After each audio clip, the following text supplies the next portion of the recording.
Yan. Gugulay muna tayo ha. Para meron tayong makain ng sarap. Wow!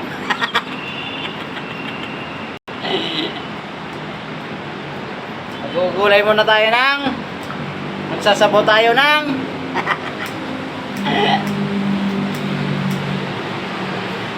nanggalan ko na marami na sila. Tawasan ko na. Ha?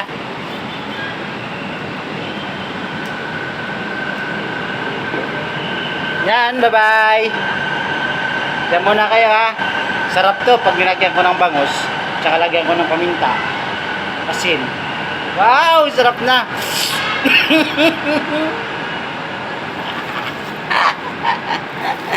yung ubas ko, di ko alam kung may hinog yun. Ang hirap, maunahan ako ng ibon. Inuunahan ako ng mga ibon dito eh.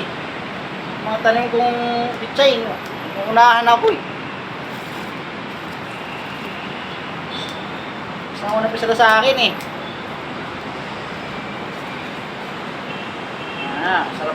Masarap ito mga kalbo. Pag na amoy pa lang nito, masarap na.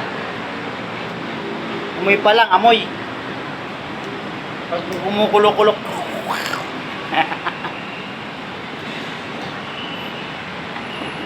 Ha? Yan ito, itutusok ulit to. Hindi ko naman yan nahawak-hawakan pag tinusok ko eh. Hindi ko naman siya babantayan. Bahala siya dyan mabuhay.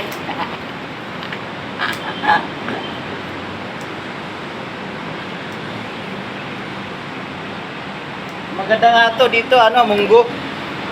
Munggo. Kaso, hindi ako marunong magluto ng munggo.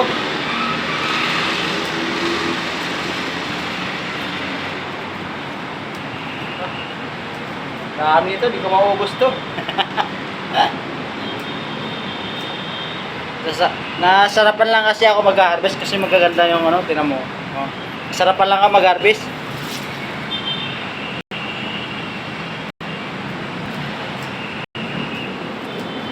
Ako lang naman mag-isa kakain nito, di wala ako kasama.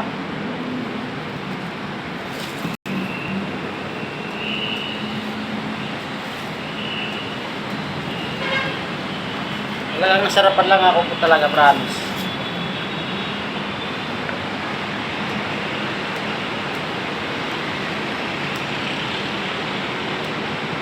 Kasi sinadya ko to para hinabaan ko yan, para may tanim ko ulit. Parang magdagalabis ako next week. Marami na siya ng dahon ulit.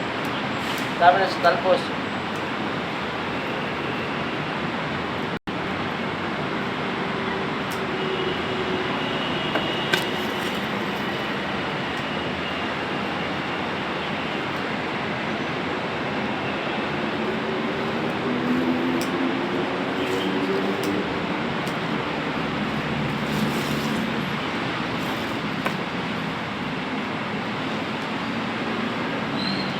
Bye-bye na, bye-bye.